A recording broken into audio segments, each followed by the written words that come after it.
go to Sargon. I know everyone's been waiting for this one. All right. Well, who in the chat watched the Jordan Peterson James Lindsay interview? 1 in the chat if you did watch the Jordan Peterson James Lindsay interview. 2 in the chat if you did not. We watched the whole thing on my channel. It was so difficult to get through. It was like, I could not believe that Jordan Peterson and James Lindsay thought this interview was a good idea. I really couldn't believe it. It was bad. If you guys haven't seen it, you can watch my coverage of it if you want. You can just go watch it yourself, whatever. But I have to think that it's easier to watch this with people, because basically what you were seeing in this interview, and this is part of why I really want HG Tudor to diagnose Jordan Peterson. It would be great if we could get him to do James Lindsay too. That would be awesome. But I don't think he would do James Lindsay. I don't think James Lindsay is famous enough for him. Jordan Peterson is famous enough for him. What this stream was 2 people having a therapy session with each other, because both of them have completely pissed off their audience on Twitter, and both of them are completely incapable of dealing with mean replies on their tweets. And both of them read every single reply that they get. And if you say anything that is even questioning them in any way, you get blocked. And then both of them get really pissed off at all the mean replies they get. And both of them frame their entire worldview around the mean replies they get on Twitter. And they can't handle it. And they both had nervous breakdowns about it, because they're both addicted to social media and it's gotten really bad. And so they decided to come together to have a therapy session with each other. And I think what Sargon is going to comment on here is the fact that James Lindsay said something like, Jordan Peterson was talking about Lucifer. And he said that Lucifer's kind of like nickname or moniker was the Morning Star. And James Lindsay, when Jordan Peterson said that Lucifer was the Morning Star, James Lindsay responded, well, Jordan, what do you do in the morning? You wake up. That means you're woke. And so James Lindsay was trying to say that being woke was satanic because Lucifer's name is the Morning Star, and in the morning we wake up, and therefore we are woke and satanic and Luciferian. And so I think that's what Sargon's commenting on here. And I have heard that James was pretty pissed off about this clip from Sargon, because he seemed to be talking about it an awful lot. I didn't really look at what he was saying exactly, because again, I accidentally activated the Kundalini this week, man. It's been a weird week for me. People don't know what it is. You can look that up.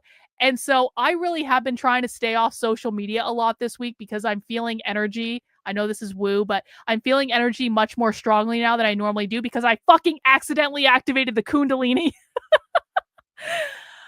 And so I don't really know exactly what James was talking about or any of that, but I know that he was pretty pissed off. And so let's watch this video and we can see what happened. Yes, I accidentally activated the Kundalini. It was an accident. I didn't mean to. I was tricked into it by a ritual. And it was pretty great, I'm telling you. And I've since, side note, I have since replicated activating the Kundalini. So I did the ritual again and it activated again. So now I know how to activate the Kundalini like when I want to, which is pretty cool, actually. And I feel really great, but I also got very psychic. So anyway, enough weird talk from me. Let's listen to this video. So recently, James Lindsay did a podcast with Jordan Peterson, and I watched about 2/3 of it. I just haven't had time to watch the rest of it. And it's not terribly impressive, and I can see why people have just taken to mocking this. However, people are definitely underestimating what James Lindsay is attempting to do here, because people think that he's stupid. However, James Lindsay is not stupid. He is just in the unenviable position of desperately playing a rearguard action in defense of liberalism, And this leads him into ridiculous positions in which he is forced to do things that are essentially kind of deceptive. Because I actually think that the standout clip from this is James Lindsay trying to manipulate Jordan Peterson and the conservative Christian movement in the United States.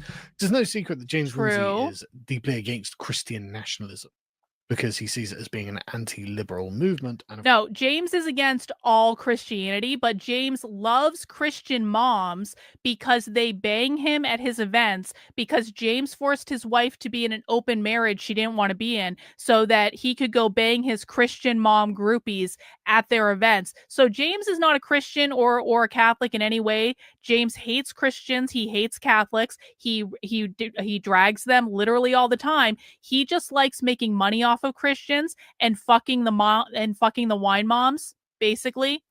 And so we all think that James is about to convert officially to Christianity just to grift off them harder, because over Easter, James made some sort of like podcast where he said James said he was open to exploring Christianity, essentially. So what we think is happening is James is going to do a fake conversion to Christianity because he wants to continue to make money off of the wine moms as he bangs them at his events. He was liberalism. And so he has struck on a tactic here. And this is what this is. It is a stratagem that he is trying to use James isn't that in order to prevent the rise of what he calls the woke right. And he's been anything but shy about saying all of this. And there's a kind of way of pathologizing the woke right, which I actually really dislike. It may well be true, but the problem with sort of psychologizing and psychoanalyzing the people who join a thing is it doesn't strike at the actual root of the issue, because often people will glom on to something that has a point, but the reason that they're attracted to it is because of intellectual, emotional character defaults of their own. But it doesn't actually refute the point. And if you're not actually refuting the point and you can't say why it's wrong, well, why should we not think that it's right? And that's the problem that James has with the woke right. And in fact, that's the problem that liberals generally have with collective movements and collectivism in its entirety. There is an aspect of the human condition that believes in collectivism and recognizes it when it sees it. I don't know about that. Responds to it in kind. And the liberal, being the abstracted tradition of the English people, doesn't understand that his own individualism is a form of Anglo-collectivism. It is what the Anglos collectively believe and how they think the world should be structured. Oh, James is going to love that. And to push that on to other cultures is itself a form of collectivism and a kind of cultural domination that we don't even see and we don't even understand. Water. But other cultures recognize it as ours and see it as being particular to us. Anyway, so this is the particular clip in question. So I want to talk about this Lucifer idea. So Lucifer is the morning star, and he's the angel of the untrammeled intellect. That's how he's portrayed in Milton. Right. And he's allied in some strange way with the serpent in the Garden of Eden. If I might just interject, if he's the morning star, what do you do in the morning after the morning star rises? You wake up. Right. Woke. Right. So before Sargon says anything, I just want to make sure that people saw what they just saw, because there was a whole bunch of people in the chat who didn't know about this clip because you hadn't watched this yet. You may have thought I was exaggerating, that James said that because Lucifer is called the morning star and what do you do in the morning? You wake up and that means woke. You may have thought that I was joking. I was not joking. That is actually what James said.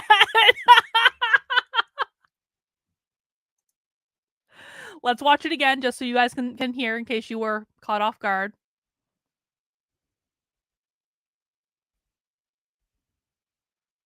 Particular to us. Anyway, so this is the particular clip in question. So I want to talk about this Lucifer idea. So Lucifer is the morning star, and he's the angel of the untrammeled intellect.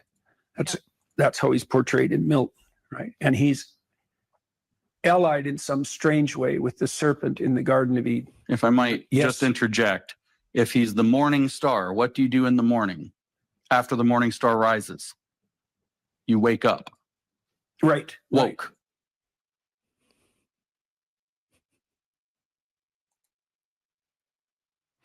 All right, let's continue. Right. So this is broadly just quite embarrassing for anyone who is involved in these intellectual spheres. And I imagine that Peterson just let it go because it sounds kind of ridiculous. And James Lindsay also knows how ridiculous it is. But what he's doing Does here he, is though? trying to seed the idea Does he? that Lucifer was woke. And the thing is, he is right. Lucifer was the original liberal. And this is what Peterson is referring to when he calls him the sort of the fallen angel of the untrammeled intellect, or however it was he characterized him there. What he's saying is, if you are to apply only reason to anything, then you end up in a kind of Luciferian position, because what you're trying to do, at least as Milton describes him, because what you're trying to do is find a rational. Do we like Sargon? I mean, I've always been rather ambivalent about Sargon. Sargon was very mean to me in 2020 for like no good reason. And it kind of left a bad taste in my mouth, but at the same time, I never kind of like really hated him. Like I was kind of ambivalent about the whole thing. I was just like, he just acted very aggressively towards me when he didn't need to be aggressive. And so like now, I mean, I don't hold any sort of thing over him because, you know, whatever. It was like a long ass time ago. Like I honestly don't really care anymore. I would actually like to have a conversation with Sargon about what is actually happening on the left in America, because I think he understands more than most people do. And I would actually really like his perspective, and I would like him to understand more about what's going on than I think he currently understands, which I don't say is a slight to him. There is no one on the internet who understands more about the left than us, honestly. And just because we watch so much of their primary source content, it's just like there is no possible way for anyone to keep up with us because we watch so much of this shit. And so I would actually like to have a conversation with him about it. I don't have any bad feelings towards him. I think that he is very sensible. I think that what I've heard from him over the past several months, I've never really disagreed with any of his takes. I like that he's giving James a lot of shit. And so I guess I lean more on the like side. But I'm kind of neutral. I would say I lean more on the like side than the dislike. I would say that's true currently. Grounding for everything. And there are some things that are just not grounded in rationality. And it just happens to be that religion is generally not grounded in rationality. I'm not saying there aren't rational reasons to be religious, True. but primarily it is from a sentimental movement from within the heart. It's kind of ironic that James is like, well, Lucifer was the original OG woke person. He was the one who was woke. It's like, yes, because liberalism is itself a woke movement. Because to be woke is to have a structural, systematic critique of power dynamics and relations and demand rational justification for them. I agree that... I don't know if I agree with Sargon's definition, but I also don't care enough to argue with it because I understand the point he's making. And so I don't have to agree with his definition. Lucifer was woke, but so is liberalism itself. True. The very nature of what liberalism is a woke movement.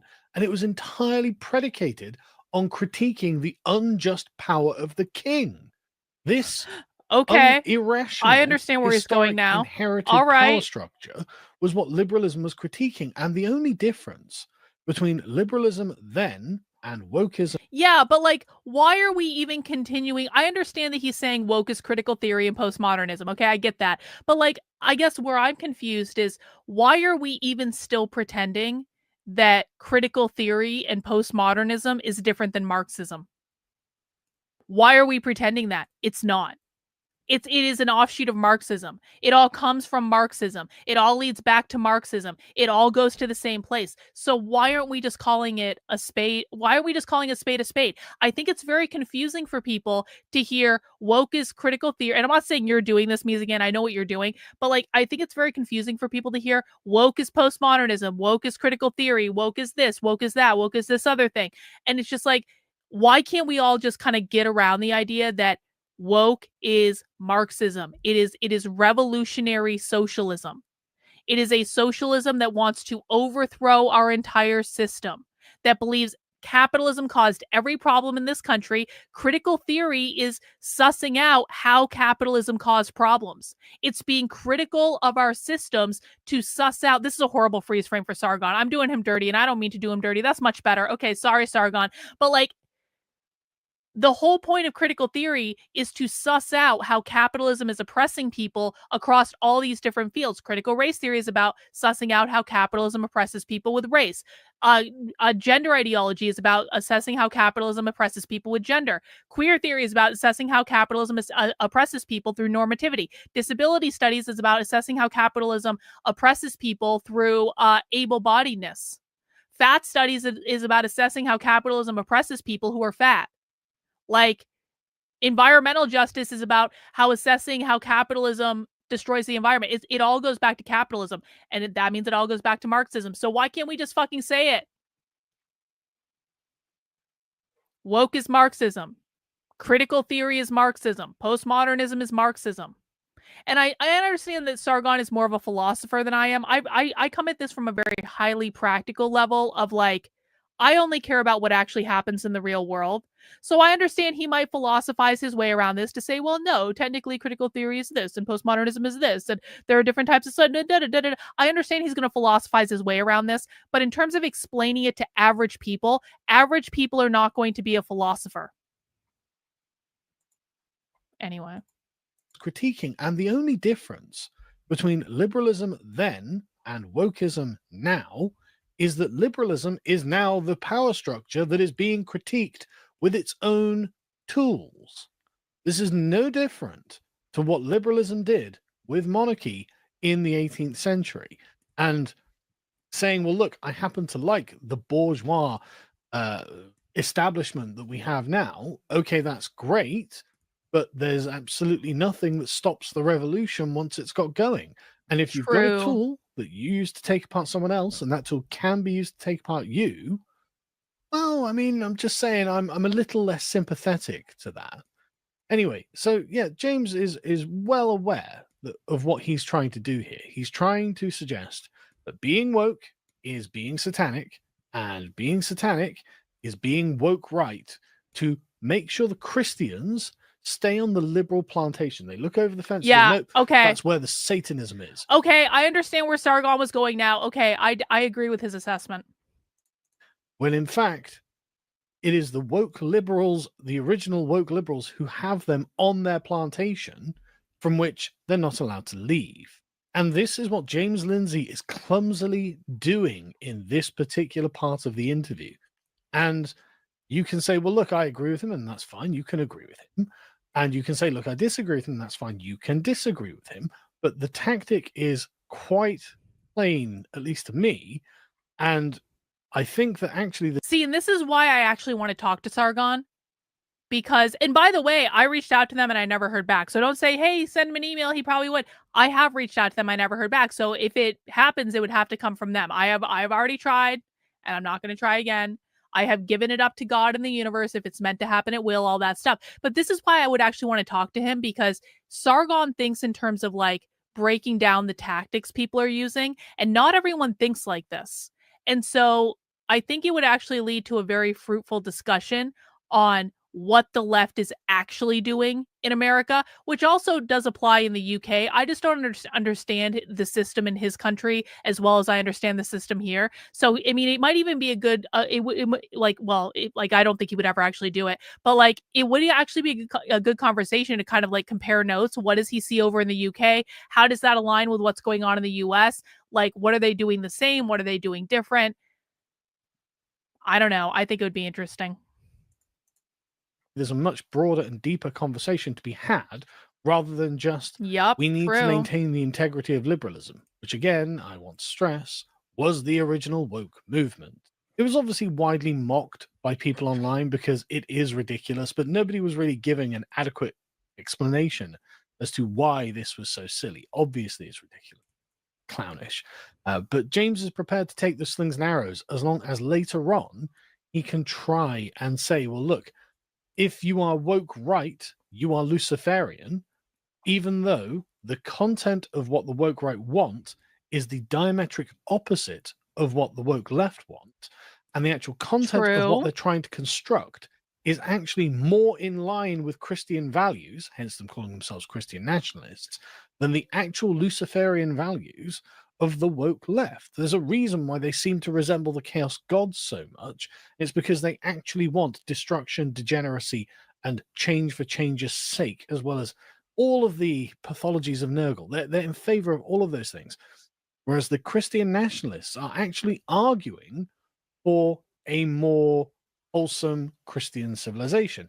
And James's problem is that they have realized that the tools of woke are just laying on the table and that they can use them to attack liberalism itself.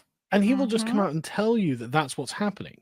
Woke right was never and is not an accusation against Christians or conservatives. Of course not. They're the ones he is trying to keep on the liberal plantation. The woke right is definitely seen exposed and the term will stick. Maybe. And it may well turn out that they'll adopt it for their own. Because maybe they actually like, well, the problem with the woke left wasn't the woke part, it was the left part. Because remember, the woke part is really just a systematic power analysis of how structures are kept in place in order to preserve the current hegemony. The problem is that the left wants to abolish private property ownership and the right does not want to abolish private property ownership. That's what capitalism means. Capitalism to the left means private property ownership. By private property, they mean bourgeois property, which is property that you can use to create individual privatized wealth. What they mean specifically is your ability to own a home, your ability to own land, your ability to own an apartment rental that you rent out as a landlord, your ability to own intellectual property, your ability to own a private business, whether it's big or small. Your parental rights are considered to be a form of private property. Your individual liberties are considered to be a form of private property. That is what the left wants to abolish, and that is why the left is a problem. The left is not a problem, and I'm going to stand by this. I'm not entirely convinced that the left is a problem because they're authoritarians. I'm convinced that the left is a problem because they want to abolish private property. I think if you put the right authoritarian in, and I'm not suggesting I want authoritarianism. You guys know in my heart of hearts, I am an anarcho-capitalist. So I'm not suggesting this is what I want. This is not my personal ideal. But if I had to choose between an authoritarian on the left that wants to take away all my stuff and an authoritarian on the right that will let me keep my stuff but wants to have society kind of operate in a very specific way in which things like queer theory are banned, I would have no problem completely banning all queer theory from society. I want queer theory books burned for real. I want them burned out of every library, every school. I don't want queer theory books to be able to be published anymore. I don't want people to be able to talk about queer theory. I don't want people to be able to lecture about queer theory. I want to do a full goddamn fatwa on all queer theory ever. Is that anarcho-capitalist in principle? No, it's not. It's not. But the reality is sometimes you don't always get what you want. Sometimes you have to make hard decisions. And I personally think we are completely fucked if we don't do some serious outlawing and banning around queer theory. I think in 10 to 15 years, we are completely fucked if kids continue to learn queer theory in school, which they provably are learning every single day. And I don't know any other way to stop that other than to say we need to ban it for the greater good. So if you put the right authoritarian in power and they make the right decisions, and of course you could say absolute power corrupts, absolutely, and that's perfectly rational. And again, this is not my personal ideal, but it's like, would I take the right authoritarian that wants to do things that are going to make things overall better than a left authoritarian? Yup. Every day. Hegemony and status quo of the ruling ideology. Well, that doesn't have to be partisan. It doesn't have to be a left or right issue. And in fact, in many cases, they actually are correct about a lot of these things that James Lindsay wants them to remain blind to, and themselves have fairly good critiques. Like, honestly, a lot of what the Frankfurt School are saying is right, even though they were communists. I don't know even about though I that. don't want to go in the direction they're heading in, they are making valid critiques. And this just comes Well, down to Sun Tzu. You must- Okay, so basically, is what Sargon is saying is like there are critiques of capitalism that can be made, but that doesn't mean we want communism as an alternative. I can wrap my head around that idea because I don't think that capitalism is perfect. I think that capitalism is provably imperfect. I think there are critiques of capitalism that can be made. I think my apprehension comes when we focus on critiquing capitalism over stopping the left from winning, because we can critique capitalism all we want, but if the left ends up winning and doing their alternative to capitalism, we are completely effed. And so why are we spending our time critiquing capitalism when we could be critiquing the left? So I'm on board with the idea that like capitalism is imperfect. We should be able to critique that. The Frankfurt School did that, but their solution was like unmanageable. must know your enemy and know yourself. And if you do, you'll never lose a battle. James Lindsay wants to continually lose the battle against the left. So true. Because he wants to refuse the widespread proliferation and understanding of what the left has discovered about our societies. Whereas the woke right are saying, well, no, look, when you take that I don't think Sargon's right about that. I do think that Sargon, we're going to back up a little bit. I do think that Sargon is absolutely correct that James Lindsay wants to lose to the left. I think that Sargon is absolutely correct that James Lindsay is running cover for the left. I do not believe the left is winning because they are doing the critiques of society that they're doing. I think the left is winning because their organizing tactics are significantly more effective. That's why the left is winning. No other reason. Their tactics are more effective. And so if we just took their tactics and did a monkey see, monkey do, and we actually had a real vision and plan other than the conservative vision, which is Democrats or communists, and we don't have any vision for the country. If we actually had like a real plan and we just used the left's tactics against them, we would win because our plan would be better. The problem is our side isn't doing anything. The left is using effective tactics with a shitty vision, but the left is still out there doing something. So even if we have a better vision than the left, if we aren't doing things, then we are not going to win. If the left is doing things, even if they have a worse vision, they are going to win. So literally all we need to do is take their tactics and apply them to our side and actually come up with a compelling vision that would be better for society overall. We would end up winning, maybe if we were able to catch up to them, but I have no problem using their tactics. And that's another thing James says too. James says that you're woke right if you will use leftist tactics. I'll use leftist tactics every day of the week. Leftist tactics provably work. Leftists organize. Leftists turned out massive amounts of people for protests the other day. Leftists, even when they don't have any branch of government, are still able to influence government. Leftists basically took Elon Musk out of contention in regards to Doge and the federal government. Leftists have basically shut down Trump's mass immigration plan. They've done all this through protesting and organizing, being constantly out there. All we need to do is take the left's tactics and apply them to us, and we can make progress towards them. But if James Lindsay is running around saying, you're woke if you do anything the left does, you're woke if you say anything the left says, then people aren't going to do it. Yeah, and you're right about this. James uses leftist tactics, but he seems to think it's okay when it comes to him. Continually lose the battle against the left because he wants to refuse the widespread proliferation and understanding of what the left has discovered about our societies. Whereas the woke right are saying, well, no, look, we need to take that information, take that knowledge, and actually incorporate it into our own perspective. And so you get memes like this. Cast the ring of winning into the fire, and the woke right is no. And James Lindsay is on the position that we can never really defeat the left, because if we defeat the left, that means we have to defeat liberalism, and he is a liberal. So from any perspective in this conversation, he is the left.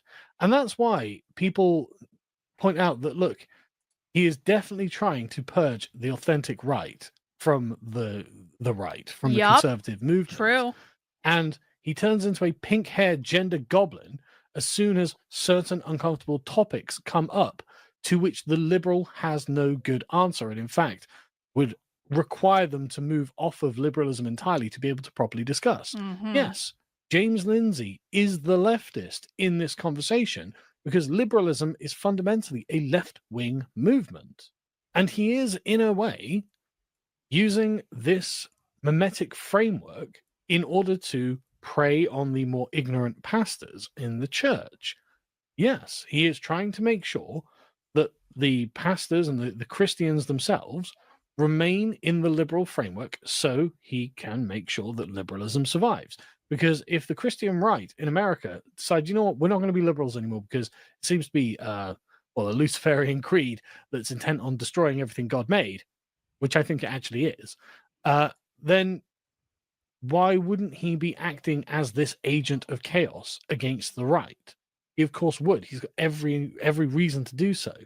And Auron is right here, that he did intentionally manufacture a weapon of cancellation, the woke right label, that he ultimately... What's another word for that? Repressive tolerance. This is Marcuse's repressive tolerance. That's what this is. Would be used by leftists and regime conservatives to attack the right. That's 100% correct, and that's exactly why he's created it. Yep, that is exactly why. And he just says, well, I just mourn everyone who stepped into the darkness of the woke right. Well, I mean, you can say that, but you're not saying that Auron is wrong, right? You are. He never says that. What you're trying to do. James never argues ideas. Literally, James never argues ideas. He either insults someone or defames them, or he deflects entirely from what they're saying, or he just says, ha ha ha, woke right, or some other stupid comment. He literally never argues with people's ideas. Is make sure that people like Matt Walsh and J.D. Vance or whoever are essentially ostracized from the right, and therefore the conservatives remain on the liberal plantation forever. However, I think this is a losing battle. I actually don't think that the conservative commitment to being liberals can actually sustain in the face of everything that's happening to our civilizations. And so you get people like Michael here who are like, look, the woke right aren't conservatives. And in a way, that's true, but they are definitely right-wing. Yeah. They're temporarily embarrassed progressive revolutionaries. They are just right-wing revolutionaries. They're not progressives in any way, shape, or form. They're temporarily embarrassed progressive revolution. I can believe Michael O'Fallon tweeted that. I can, actually. I was going to say I can't believe he tweeted that with like a straight face, but I actually can. Because James and Michael O'Fallon have been trying to say, they're all communists, they're all communists, they're all communists for like months now. And you can instantly tell someone's IQ when they buy into this stuff. You are the progressives.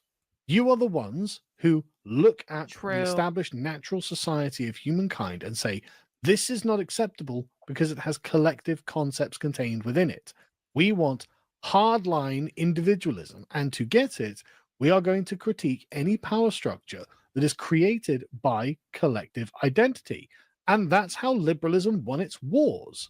They are not progressives. You are the progressive. And it's really weird that you're sat there pretending not to be.